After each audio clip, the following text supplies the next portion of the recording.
Hello students of class 6। हम लोग पाठ 2 में जो पढ़ाई किए हैं उसी अध्याय से जुड़ा हुआ भाषा बोध आप लोगों के बीच आज मैं फिर बता रहा हूँ। इसको आप लोग देखेंगे और समझेंगे और बनाएंगे भी, अपनी कॉपी पर शेयर करेंगे, शेयर कॉपी में ही डालेंगे और इसे रिमाइंड भी करेंगे। तो सबसे पहले हम लोग देखते हैं, जो शब्दांश किसी मूल शब्द के अंत में लगकर उसका अर्थ परिवर्तित कर देते हैं वे प्रत्यय कहलाते हैं। प्रत्यय की परिभाषा को याद करेंगे। आप देख रहे हैं यहाँ पर दिया हुआ है इस पीले से बॉक्स में, तो ये प्रत्यय की परिभाषा है। इसको क्या कहते हैं? सफिक्स कहते हैं, जो अंत में लगता है। अंग्रेजी में भी इसको पढ़ने का है, तो यही चीज है प्रत्यय। आप लोग जान रहे हैं, देख रहे हैं, समझ रहे हैं। अंग्रेजी में भी समझिएगा इसी तरह से। जब हिंदी में आप समझ रहे हैं तो अंग्रेजी भी समझ आपकी अच्छी होगी। तो इसमें हम लोग देखते हैं कि निम्नलिखित प्रत्ययों से बनने वाले दो शब्द लिखिए। यहाँ पर मैंने एक बता दिया है कि इक उच्चारण होना चाहिए। देखिए यहाँ पर मौखिक का उच्चारण कीजिए, मौखिक। तो खिक बोलेंगे तो आपको जो स्वर निकलेगा इक निकलेगा। इसी तरह से यहाँ पर दैविक, दैविक भी बोल रहे हैं तो इक उच्चारण आएगा। इसी तरह से अब इत उच्चारण वाले 2 शब्द आपको लिखना है, जैसे पुलकित, पुलकित हो जाएगा। पुष्पित भी हो सकता है।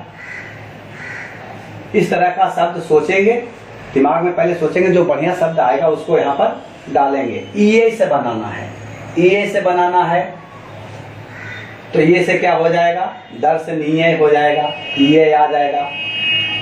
दर्शनीय, सम्माननीय, इस तरह का शब्द आप डाल सकते हैं। आ लगाना है, आ लगाना है तो अंत में आए। वो आ कहाँ आना चाहिए? अंत में। जैसे सहायता, सफलता, आ जाएगा आपको। तो इस तरह से इसको फिर करना है। नंबर 2 में देखिए, निम्नलिखित वाक्यांशों के लिए एक शब्द आपको लिखना है। यहाँ पर वाक्यांश दिया गया है 100 वर्षों का समय, इसका एक शब्द देना है शताब्दी। इसी तरह से दूसरा है अनेक शब्द अर्थ से संबंधित। तो अर्थ से संबंधित क्या हो सकता है? तो आर्थिक हो जाएगा। यहाँ पर क्या दे देंगे? आर्थिक। इसी तरह से जिसका कोई मूल्य ना हो, जिसका कोई मूल्य ना हो तो क्या हो जाएगा? अमूल्य। जिसका कोई मूल्य ना हो और जिसका बहुत मूल्य हो तो बहुमूल्य हो गया। तो यहाँ पर अमूल्य डालेंगे। इस तरह से आप लोग समझ रहे हैं। अब मैं आगे बढ़ता हूँ। फिर यहाँ पर है जिसका कोई पक्ष ना हो तो क्या हो जाएगा? जो किसी के पक्ष में नहीं है तो क्या होगा? निष्पक्ष। वो किसी के पक्ष में नहीं है तो निष्पक्ष है। भारत में रहने वाला का एक शब्द क्या हो जाएगा? भारतीय लिख देना है। इंडियन अंग्रेजी में आप बोलते हैं और हिंदी में हम लोग क्या हो गए? भारतीय हो गए। हर भारत में रहने वाला नागरिक भारतीय है। जो आज के युग का हो, जो आज के युग का हो तो इसको क्या बोलेंगे? आज का युग। आधुनिक हो गया, आज का युग। तो यहाँ पर आधुनिक शब्द इसका एक शब्द हो जाएगा। नंबर 3 में देखिए, अनुस्वार एक नासिक ध्वनि है। इसका चिन्ह आप देख रहे हैं, यहाँ पर अनुस्वार दिया हुआ है। इसका उच्चारण करते समय जिह्वा तालु से टकराती है और वायु केवल नाक से निकलती है। अनुस्वार का प्रयोग हम लोग कहाँ करते हैं? कवर्ग, चवर्ग, टवर्ग, तवर्ग तथा पवर्ग के पंचमाक्षरों के स्थान पर किया जाता है।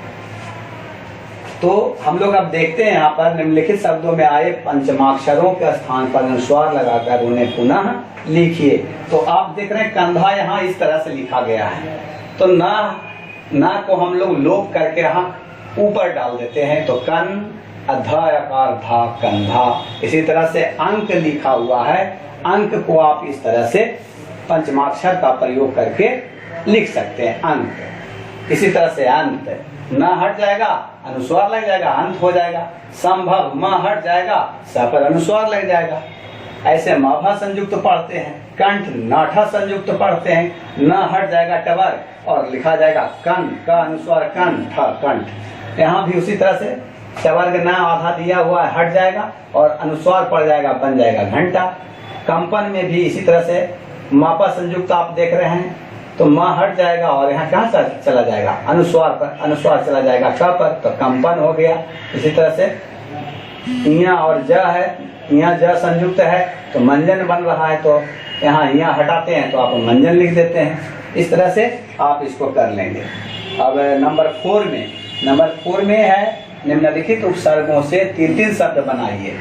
यहाँ पर उपसर्ग दिया है। उपसर्ग आप जानते हैं कि जो किसी शब्द या शब्दांश के पहले लगे, है ना, उसे क्या कहते हैं? उपसर्ग कहते हैं। इसको अंग्रेजी में हम लोग प्रीफिक्स बोलते हैं। क्या बोलते हैं? प्रीफिक्स, जो पहले लगे, पूर्व में लगे, और सफिक्स जो अंत में लगे, प्रत्यय हो जाता है। तो उपसर्ग का प्रयोग करके हम लोग यहाँ पर 3 शब्द, मैंने एक उदाहरण दे दिया है, जैसे असहाय, अभाव, असमान।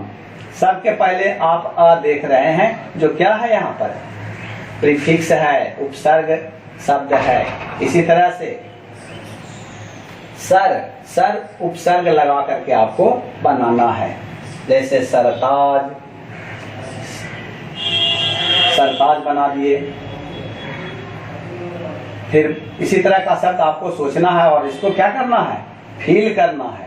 बहुत से आपको बुक में भी बहुत सारा शब्द मिल जाएगा इस तरह का उपसर्ग वाला शब्द। बहु से बनाना है, बहुगुण, बहुरूप, बहुविधि, कुछ भी आप लिख सकते हैं। उप से बना सकते हैं। उप से क्या हो जाएगा? उपमान, उपकार, उपचार बना देंगे। दूर से बनाना है, दुर्दशा, दुर्दिन, दुर्मति बना देना है। अब नंबर 5 में आप देख रहे हैं, जब किसी स्वर रहित व्यंजन को अन्य किसी स्वर सहित व्यंजन के साथ, स्वर रहित व्यंजन को स्वर सहित व्यंजन के साथ मिलाकर लिखा जाता है, तो उसे संयुक्ताक्षर। तो आप देखा आपने कि ये सब क्या कहलाते हैं? संयुक्ताक्षर कहलाते हैं। तो यहाँ पर त्वबा संयुक्त से बनाना है, मामा संयुक्त से बनाना है, जैसे धम्म हो गया, है ना, और मरम्मत हो गया, मामा संयुक्त आ जाएगा। काका संयुक्त से इसी तरह से बनाना है, और चाचा संयुक्त से भी आपको 2 शब्द लिखने हैं। अब यहाँ पर आइए, पढ़िए, समझिए और लिखिए। पुरुष आप देख रहे हैं, पुरुष का यहाँ पर वर्ण विन्यास किया गया है। पुरुष में आप देख रहे हैं प हलंत जोड़ हरस्व उ, र हलंत जोड़ हरस्व उ, और सा हलंत जोड़ अ। तो इस तरह से पुरुष का हम लोग देख रहे हैं यहाँ पर वर्ण विन्यास किया हुआ। इसी तरह से आपको आगे भी और दिया गया है। छवि का वर्ण विन्यास करना है, तो छ हलंत जोड़ अ और व हलंत जोड़ हर सही, तो क्या बन जाएगा? छवि। इसी तरह से योग्य का करना है, य हलंत जोड़ ओ, गया हलंत जोड़ क्या हो जाएगा? अ, तो योग्य बन जाएगा।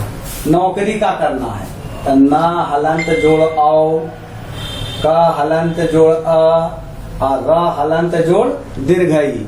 इस तरह से आप लोग इसको बना लेंगे। अब मैं समझता हूँ कि आप लोग सब समझ रहे हैं इसे।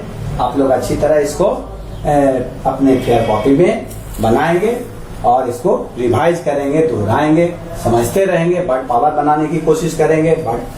जितना ज्यादा आपके पास वर्ड पावर होगा, आपकी हिंदी उतनी मजबूत होती चली जाएगी।